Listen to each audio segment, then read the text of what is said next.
Well, when they traded for him last year, they had high hopes, and to lose him after just 1 year would have been really kind of condemning the move. So that they're not as high on him as they were a year ago. Obviously, when they traded for him to become the starting shortstop, and he had a rocky season. But to let him go for nothing, that would have been a pretty strong indictment of what happened last year. Now they can still trade him, and I think that they will look to at least consider that idea because they've got some other options there, and they obviously benched Kiner-Falefa during the playoffs because he was making so many mistakes on defense. So they've got a lot of decisions to make at shortstop and a few other places in the infield as well. I think they've got to figure that out.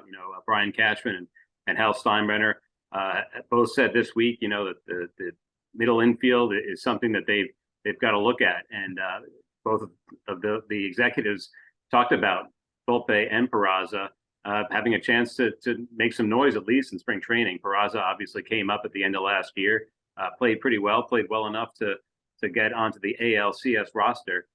So he still could use some probably more seasoning before they're ready to hand over the starting shortstop job to him. Volpe had a great year, finished up at AAA.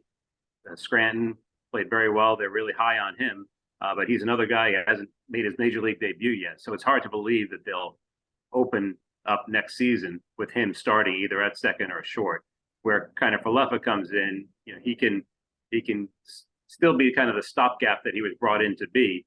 But I think they really have their eyes on Peraza and Volpe, maybe being a middle infield combination for years to come. And that obviously leads to, Gleyber Torres, what happens to him. The Yankees could go in a lot of different directions here. Torres will probably make about $10 million next year. He's coming off a pretty good season. If they get enough interest, could they ship him off? I could see that happening as well. So, Aaron Judge, everyone is looking at him and what he's going to do, but the Yankees have a lot of other things to figure out. He's a guy with a really good arm, but he hasn't had a lot of success yet in the major leagues. I think some control issues, but the Yankees have had a lot of success getting guys like that.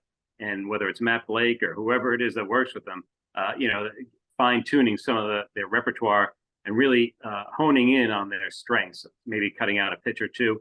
So I think Fernandez could fall into that category where they see what his best pitches are, focus on those. And look, they've lost some key arms from last year's bullpen. Chad Green is gone. He had the Tommy John surgery. Zach Britton's a free agent.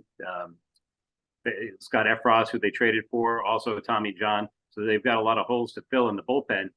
So they're going to I'm sure they're going to bring in more guys as well. So Fernandez has a chance to be one of those guys that can fill spots. We saw last year how many guys they went through, whether it be because of injuries or ineffectiveness for some other guys who might be sent back to the minors. So you really can't have too many arms like that. So it remains to be seen just what they get out of Fernandez.